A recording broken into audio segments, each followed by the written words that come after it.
Assalamualaikum warahmatullahi wabarakatuh. Selamat datang di channel Happy Bell. Hari ini kita kembali lagi ke segmen cerita malam dengan kisah horor yang menegangkan.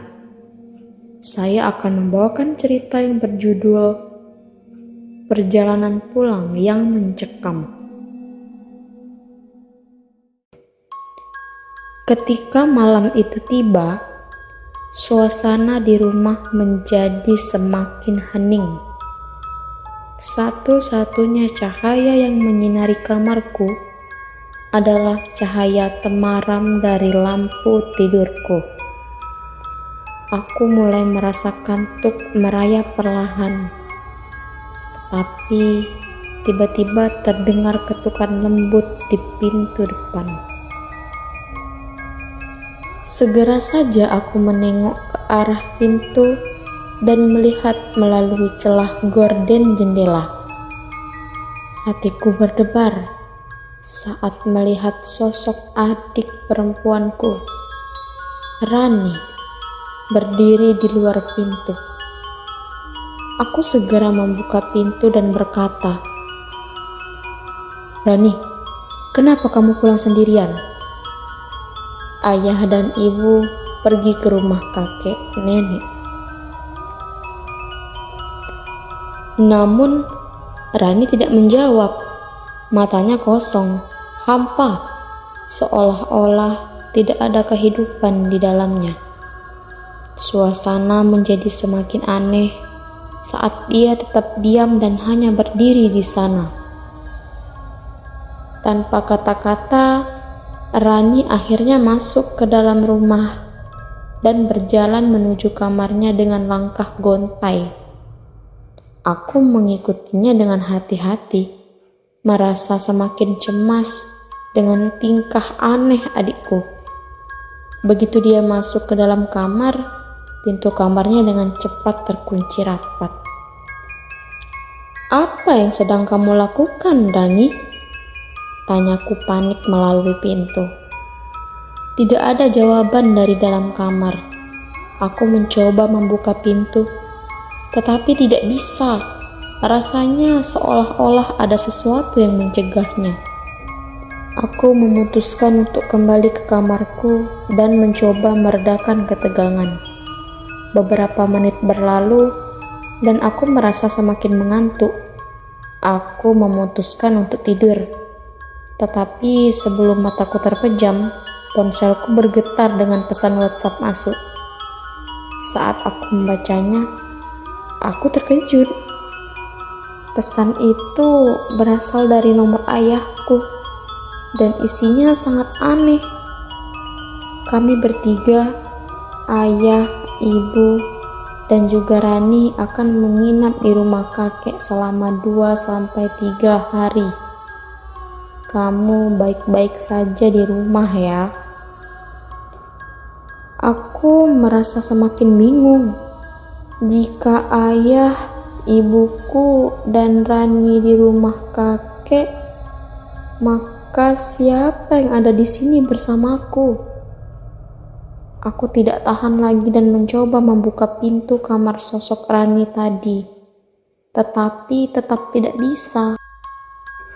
Ketika aku mulai memahami kengerian yang tengah terjadi, aku mendengar langkah-langkah perlahan dari dalam kamar Rani. Pintu kamarnya perlahan-lahan terbuka, dan apa yang aku lihat membuat bulu kudukku merinding. Aku tersentak dari tidurku, menyadari bahwa itu hanya mimpi buruk. Keringat mengalir dari tubuhku, dan aku segera mencari ponselku untuk memastikan bahwa pesan dari ayahku adalah nyata. Saat aku membaca pesannya, aku merasa lega mengetahui bahwa ayah, ibu, dan Rani benar-benar sedang menginap di rumah kakek dan nenek. Berbeda dengan isi pesan dalam mimpiku tadi. Namun ketakutan dalam mimpi itu masih membayangi pikiranku. Sosok yang mirip Rani dengan senyuman yang mengerikan tetap menghantui pikiranku. Dan aku bertanya-tanya, apa yang sebenarnya terjadi di malam itu jika aku benar-benar tinggal sendirian di rumah. Ketakutan dari mimpi itu masih merayap di dalam diriku ketika aku mencoba mengatasi gejolak perasaan. Aku merasa aneh bahwa mimpi tersebut begitu hidup dan mencekam, membuatku sulit untuk memisahkan antara kenyataan dan ilusi. Namun, dengan ponselku yang membenarkan bahwa ayah, ibu, dan Rani benar-benar di rumah kakek, aku mencoba untuk meredakan ketegangan. Aku memutuskan untuk melakukan beberapa langkah dan memastikan bahwa rumahku benar-benar aman. Pertama, aku memeriksa semua pintu dan jendela, memastikan semuanya terkunci rapat. Aku juga menghidupkan lampu di seluruh rumah untuk membuat suasana lebih terang dan aman. Setelah itu, aku berpikir untuk memeriksa kembali kamar Rani, hanya untuk memastikan bahwa dia benar-benar tidur nyenyak. Ketika aku mendekati pintu kamarnya, aku merasa keringat dingin mengalir di punggungku. Aku menarik pegangan pintu dengan hati-hati dan membukanya perlahan. Kamar Rani masih dalam keadaan gelap dan aku takut untuk mengganggunya. Tapi ketika aku melihat ke tempat tidurnya, jantungku seperti berhenti berdetak, badanku merinding, dan aku mendadak terdiam kaku. Aku melihat sosok Rani terlihat tidur dengan nyenyak. Dia terbaring di tempat tidurnya dengan selimut menutupi tubuhnya, dan napasnya yang teratur menunjukkan bahwa dia benar-benar dalam tidur yang nyaman. Aku berniat untuk kembali ke kamarku dan mencoba tidur lagi, melupakan semua kejadian itu dan berharap itu hanyalah mimpi buruk. Tetapi saat kakiku baru saja menutup pintu kamar Rani, aku mendengar suara halus dan serak yang datang dari kamar Rani. Aku berhenti sejenak dan mencoba mendengarkan lebih baik. Suara itu terdengar seperti seseorang yang berbicara dengan sangat pelan. Aku kembali mendekati pintu kamar Rani dengan hati-hati dan mencoba mendengarkan lebih dekat. Dan apa yang aku dengar membuat jantungku berhenti sejenak.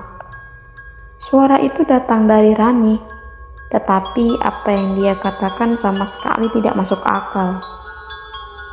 "Kau seharusnya tidak membuka pintuku," ucap Rani dengan suara serak dan mengerikan. "Kini aku bebas, dan aku akan selalu bersamamu." Aku merasa ngeri dan bingung. Aku tahu aku tidak bisa membiarkan ini terus berlanjut. Entah dapat keberanian dari mana. Dengan hati-hati, aku mendekati tempat tidur Rani dan mencoba membangunkannya. Mungkin dia orang asing yang masuk ke rumahku dengan maksud jahat. Tapi saat aku menyentuh pundaknya, Rani tiba-tiba membuka mata dengan sorotan mata yang kosong dan menakutkan. "Apa yang kau lakukan di sini?" tanyaku dengan gemetar. Sosok yang gelap yang mirip Rani itu hanya tersenyum dengan senyuman yang sama dengan dalam mimpi burukku. "Aku di sini untuk selamanya," ucapnya dengan suara serak yang sama. Aku langsung keluar dari kamarnya dengan berdebar.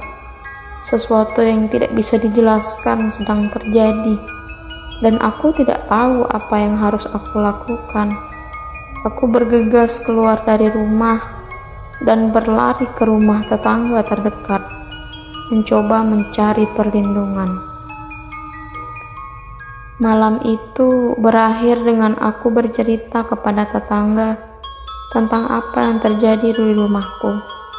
Dari satu tetangga menyebar ke tetangga lainnya. Mereka pun berdatangan untuk ikut memeriksa rumahku dengan cermat, memeriksa kamar Rani. Namun tidak ada yang ditemukan dan kamar Rani kosong. Kejadian horor di malam itu tetap menjadi misteri bagiku, dan aku tidak pernah bisa melepaskan perasaan bahwa sesuatu yang jahat telah mengunjungi rumah kami. Mungkin itu hanya mimpi buruk, atau mungkin ada sesuatu yang lebih gelap dan mengerikan yang belum terungkap. Yang pasti malam itu meninggalkan jejak ketakutan yang akan selalu membayangi pikiranku. Malam-malam berikutnya, ketegangan terus menghantuiku, sampai akhirnya ayah, ibu, dan Rani pulang cepat dari rencana sebelumnya. Pertama kali aku melihat Rani, meskipun dia tampak seperti biasanya, bayangan dari mimpi burukku selalu menghantui pikiranku. Aku berbicara kepada orang tuaku tentang mimpi itu, mencoba menjelaskan betapa nyatanya semuanya terasa. Mereka mencoba meredakan kekhawatiranku dengan mengatakan bahwa itu hanya mimpi dan tidak ada yang perlu dikhawatirkan. Namun mereka setuju untuk tidak meninggalkanku sendirian di rumah lagi dalam beberapa malam ke depan. Ketika malam berikutnya tiba, kami semua tidur bersama-sama di ruang keluarga.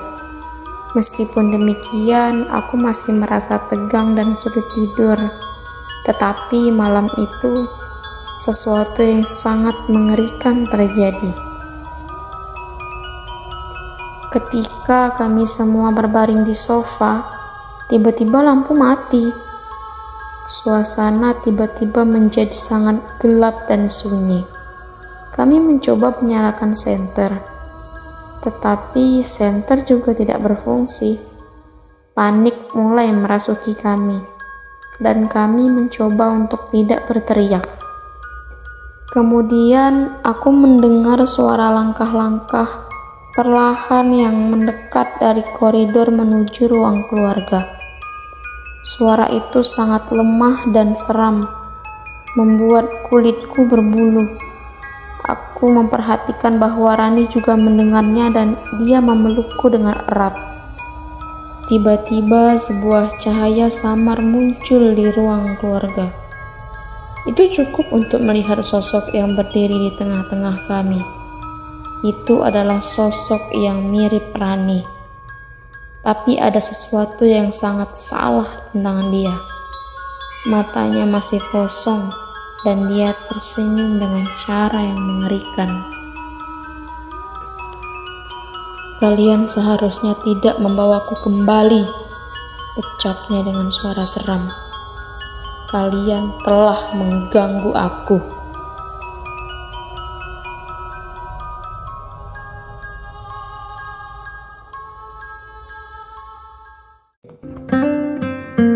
Sampai jumpa di video berikutnya.